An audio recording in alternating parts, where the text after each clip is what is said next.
sehingga mereka berhasil mencuri senjata tersebut. Di tempat lain, Yvonne mulai melancarkan aksinya masuk ke dalam kantor Borsalino untuk mencuri cap surat izin resmi. Nyaris ketahuan, Yvonne mampu mengelabui Borsalino yang saat itu usai menyiksa seorang tawanan. Borsalino membawa Yvonne ke arah zona hitam untuk menunjukkan gudang penyimpanan harta karun, bermaksud merayu Yvonne dengan kekayaan yang akan segera ia miliki setelah perang usai, dan berencana mengajaknya hidup bersama di negara Swiss. Tingkat kebucinan Borsalino terhadap Yvonne semakin sulit terkendali sehingga ia berani menyatakan ingin berpisah dengan Nora, membuat Nora marah dan dendam atas perlakuan yang dilakukan suaminya selama ini. Setelah itu, Yvonne kembali menjalankan profesinya sebagai seorang singer. Isola dan Borsalino menyaksikan penampilannya di atas panggung. Di akhir lagu, Yvonne jatuh pingsan. Borsalino marah besar mengetahui Isola berada di sana. Terjadilah baku hantam yang menyebabkan Borsalino semakin murka. Ia kerahkan anak buahnya membantai dan menghancurkan markas Isola CS.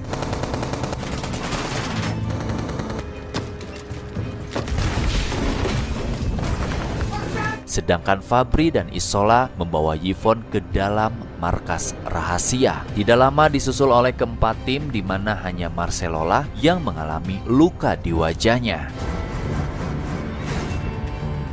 Di sana barulah Yvonne memberitahu Isola tentang kehamilannya. Dan ia yakin anak yang dikandungnya adalah anak Isola, bukan hasil hubungan dengan Borsalino. Tiba-tiba Nora muncul di tengah-tengah mereka. Ternyata ia mengetahui semua rencana yang akan dilakukan Isola CS yang awalnya berniat ingin melabrak Yvonne atas perselingkuhan suaminya. Tidak sengaja ia mendengar perbincangan antara Isola dan Yvonne mengenai rencana pencurian tersebut. Nora pun telah menyadap persembunyian mereka. Ia bekerja sama dengan Leonida, orang kepercayaan Borsalino, untuk terus memantau di setiap aksi yang dilakukan Isola CS. Nora akan memanfaatkan semua itu sebagai aksi balas dendam terhadap suaminya dan ingin membuat kesepakatan membagi setengah hasil curiannya. Dan ternyata ada sebuah kode terakhir yang tidak diketahui Isola, bahwa pihak fasis telah merubah rencana membawa kabur harta tersebut lebih cepat dari perkiraan sebelumnya. Dengan terpaksa Isola menyetujui permintaan Nora membagi hasil curiannya sebanyak 50% agar tidak menggagalkan rencana yang semakin mepet. Namun Yvonne tidak menyetujui keputusan Isola. Dia tidak mempercayai perkataan Nora dan memilih pergi meninggalkan apartemen, lalu memberikan cap stempel yang berhasil ia curi. Menjelang persiapan kabur, Borsalino mengambil tindakan menghabisi semua tawanan untuk meninggalkan jejak. Dalam perjalanan pulang, Yvonne diculik oleh Borsalino dan akan menyuntikkan cairan obat bius. Dari arah belakang, Nora memukul kepala Borsalino sampai tewas.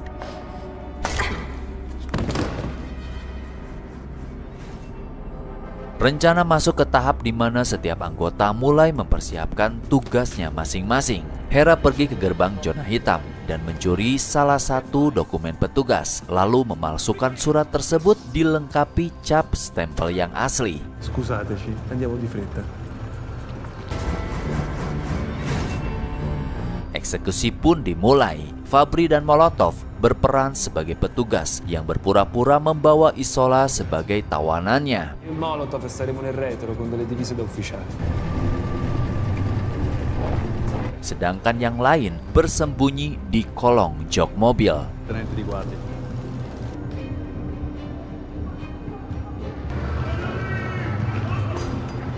Setelah lolos pemeriksaan, mereka menuju ke area sepi dan mulai membagi tugasnya masing-masing. Mengingat semua rencana harus dibuat sama persis seolah kawasan zona hitam digempur serangan udara. Masing-masing disebar untuk memasangkan bom di sejumlah titik, kecuali Hesa pergi ke arah tower dalam misi menyalakan alarm yang nantinya akan membuat seluruh petugas masuk ke dalam bunker menghindar dari serangan udara. Dari sanalah Isola dapat mengunci dan menjebak mereka semua. Sedangkan Marcello bertugas sebagai sniper memantau setiap pergerakan para anggota. Taci, non ti succede niente.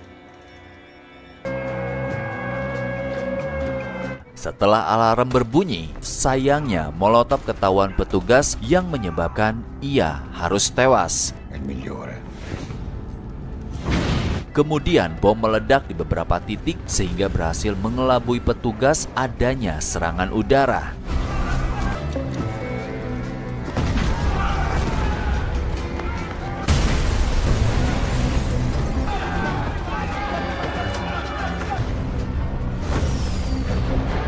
Setelah pasukan fasis terjebak di dalam bunker, barulah Isola CS dengan leluasa masuk ke dalam gudang harta karun.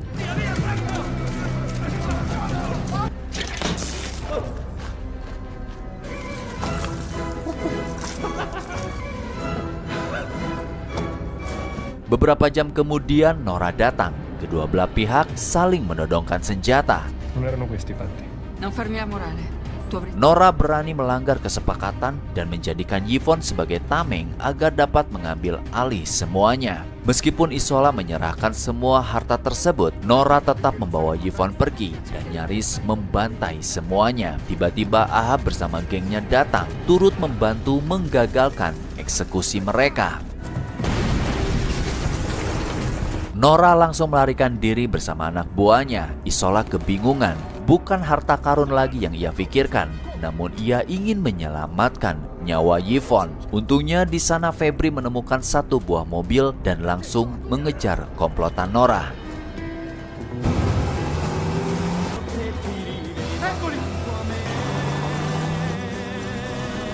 Ketika Isola berhasil loncat ke arah mobil Leonida, Fabri malah salah langkah sehingga truk harta karun bersama kendaraan yang ditumpangi Isola jatuh ke bawah sungai. Fabri tidak lantas langsung menolong dikarenakan ia tidak bisa berenang. Nampaknya keajaiban masih berpihak. Isola dan Yvonne muncul ke atas permukaan air. Mereka berdua akhirnya selamat, namun harus kehilangan semua harta karunnya. Sedangkan di tempat lain, ternyata Nora pun masih hidup. Ia kabur, lari ke tengah hutan.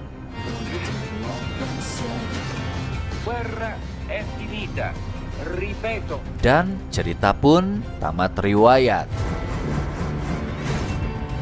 Film ini tidak seutuhnya kisah nyata, bisa dibilang campuran fiktif. Sutradara Renato De Maria mengungkapkan ada beberapa bagian cerita yang merupakan kisah nyata. Harta Benito Mussolini benar-benar ada dan tidak ada yang tahu keberadaannya. Beberapa tokoh pencuri yang bergabung dalam pencurian juga terinspirasi dari tokoh nyata. Mudah-mudahan video Mimin menghibur kalian semua. Terima kasih telah menonton. Sampai jumpa di cerita selanjutnya. Wassalam.